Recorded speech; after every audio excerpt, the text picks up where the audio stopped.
So I'm sitting here on a Friday afternoon, watching videos and, downloading checklists and signing up for emails about how to start a YouTube channel and what my niche is going to be.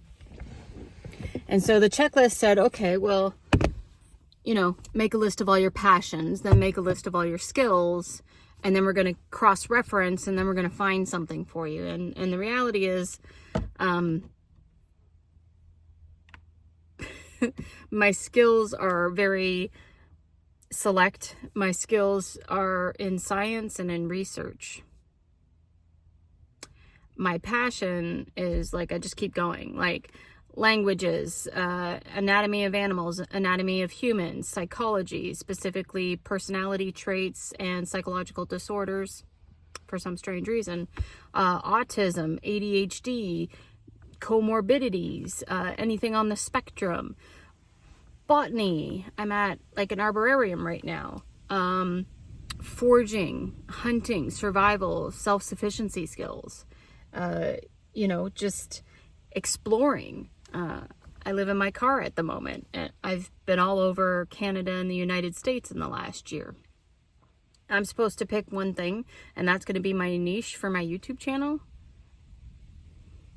This autistic ADHDer who's never been anywhere and suddenly is just, going all over the place for specific reasons. I'm trying to heal my brain, and you want me to pick one specific thing, and then that's going to be... And I get it. I watch people because that's exactly what they do. They don't go all over the place. They're not zigzagging. They're not doing 100 different things.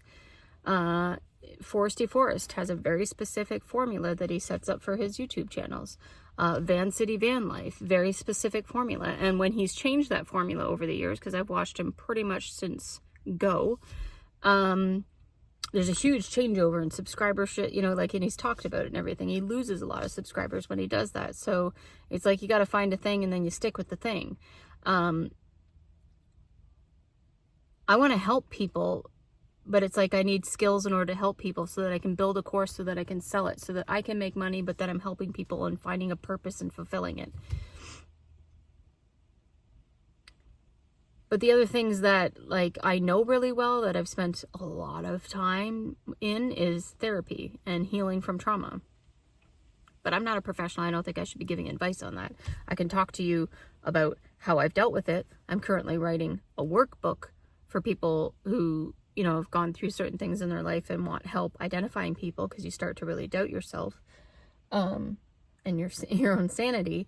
And as nice as it is to hear things all the time from trained professionals like doctors or psychologists or, chemists, whatever, sometimes it's just nice to talk to somebody else that's like you, that's going through the same thing, and hearing the strategies that they're using, and maybe you try them, maybe you don't.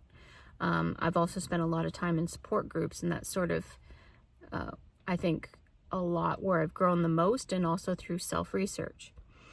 There are a few YouTube channels that I do watch, and they just simply keep trying out different things all the time. And that's kind of the crux of their channel. And then they never really have to choose a thing.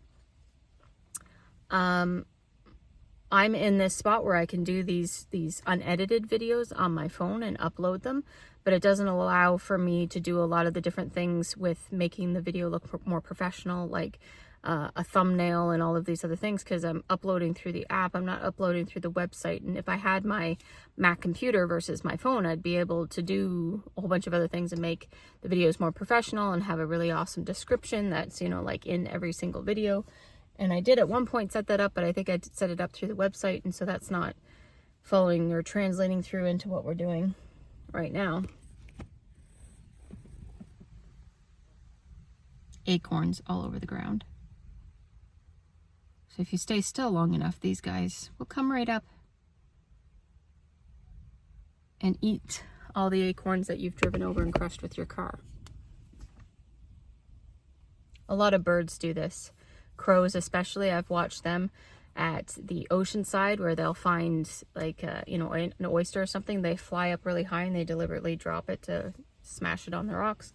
And they'll just keep doing that 4, 5, 8 times over. I've watched or they will deliberately leave something on the side of the road or on the road for you to drive over and crack it open for them, and then they fly in and get it the second you do that.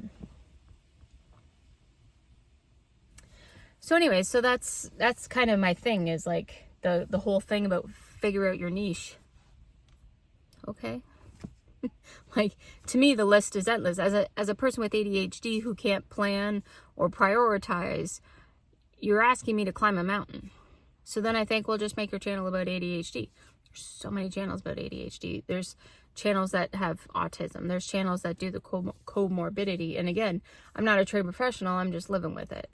How many of those people are Canadian? I see a lot of, I see a woman who has a Dutch channel. There's an Australian channel. There's a person in New Zealand. There's a person in the UK. And of course, we all know How to ADHD. She did the TED Talk, and she has her, last time I checked, over 5 million subscribers. She's US based. I'm sure there's Canadian based people. Is that my thing? I don't know.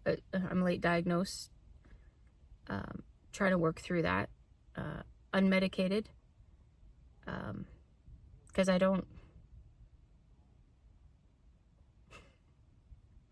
as somebody who's been through the gambit of things, I don't want to take any more pills, especially stimulants, especially at this phase of my life and trying to sort out hormones and everything else.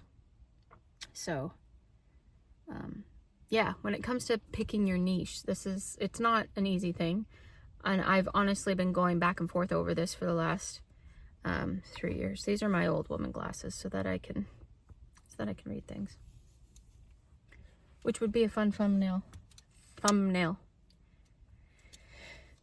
Anyway, that was all.